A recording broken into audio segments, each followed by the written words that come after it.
give the unbelievers more confidence to abuse and to mistreat the Muslims. So the Prophet said that believers should dye their hair, they should look youthful, and they should look strong in order to defend Islam better and give a better impression in front of the unbelievers. And then the Imam said that now that Islam has spread everywhere and that concern is no longer there, then it's up to a person to do whatever they may choose. Another time the Imam was asked, and he said that yes, khidab is recommended and it was a sunnah of the Prophet.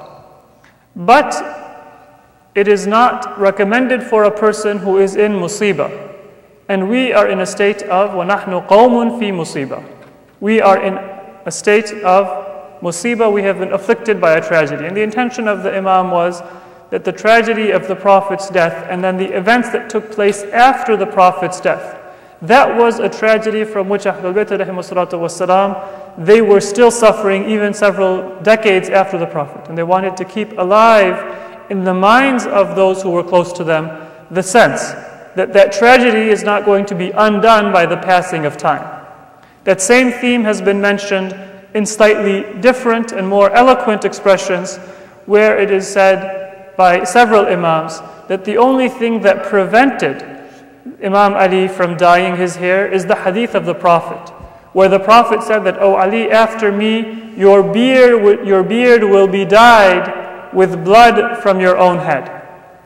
And so, as the hadith says, the Imam was awaiting the fulfillment of that prophecy of the noble Prophet of Islam, that his beard was going to be dyed not with any normal dye, but with the blood of martyrdom when he would be martyred in the masjid of Kufa. And that is the same expression that Amir al-Mu'mineen, he was awaiting the fulfillment of that prophecy, and during his life he was living in the musibah of having been prevented from fulfilling his role after the Prophet and taking the position of leadership of the Muslim community.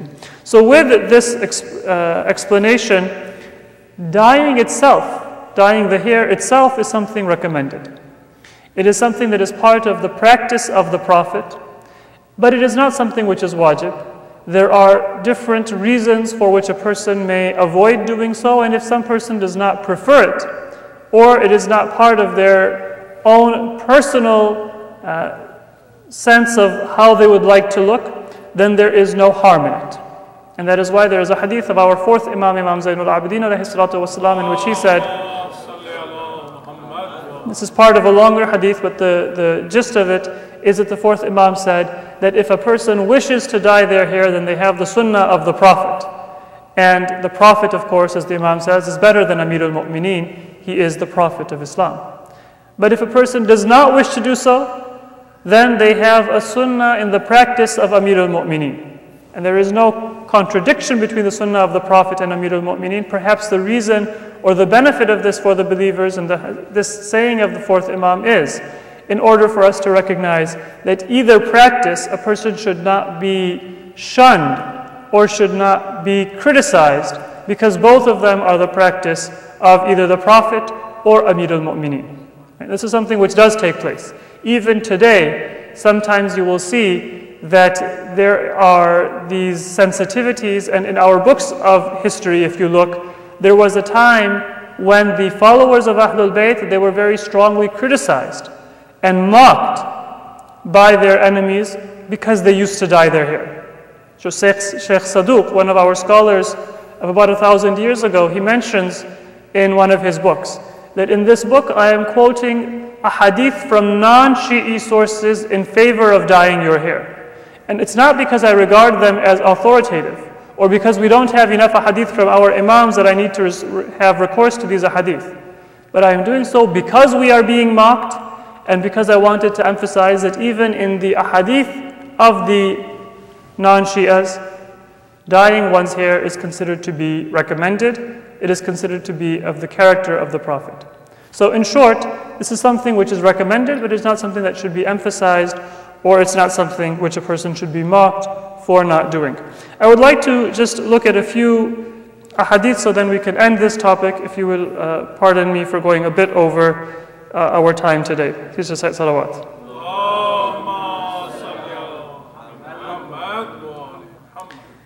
One hadith is a hadith from the Prophet of Islam, in which it is said that a person came to the Prophet, and in some hadith it is mentioned that that person was Amir al-Mu'mineen. In other hadith it is not specified. And it appears that the person would probably not have been Amir al-Mu'mineen, because Amir al-Mu'mineen was quite young while the Prophet was alive. But a person came to the Prophet, and he had some whiteness in his beard. And so the Prophet said, Nur. And then he said, Man shaba shaybatan fil Islam kanat lahu nuran yawm al-qiyamah. This is illumination. And whoever is a Muslim, and as a Muslim grows old and then their hair begins to whiten, and it can be a man or a woman, then that will be a source of light for them on the Day of Judgment. It is said that after a while, that same person, he dyed his hair red with henna. And then he came to the Prophet, and when the Prophet saw that, he said, Nurun wa Islam. Now you have that illumination, but you also have an added blessing of Islam, the character of the prophets. And then it is said that the person, he dyed his hair black with some other material that was available at that time. And the Prophet, when he saw it, he said, Nurun wa Islamun wa Imanun. وَمَحَبَّةٌ إِلَى نِسَائِكُمْ وَرَحْبَةٌ فِي قُلُوبِ عَدُوِّكُمْ. This is illumination on the Day of Judgment. You will still have that illumination on the Day of Judgment. You also have the added benefit of Islam and the added blessing of Iman. And it is something which will make you more attractive to your wives, and something that will strike more fear in the hearts of your enemy if you ever are facing them in battle. And so the Prophet said that there is a virtue in any one of those things that a person may do. Today in our time, of course, people don't dye their hair red, but some people may choose to, some people may choose not to. But there is a preference in dyeing the hair. And as the hadith indicates, and we have other hadith to the same effect, that this is something which a person should do not only because of their own preference, but also in terms of the preference of their families. And this is a very interesting hadith. We have it from our seventh Imam, Imam Musa Kadhim alayhi salatu wassalam.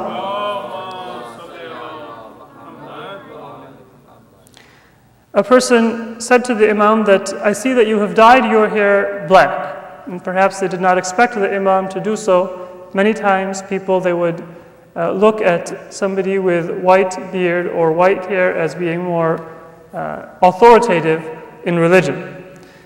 The Imam said that in dyeing the hair there is a reward, because it is the character of the Prophet.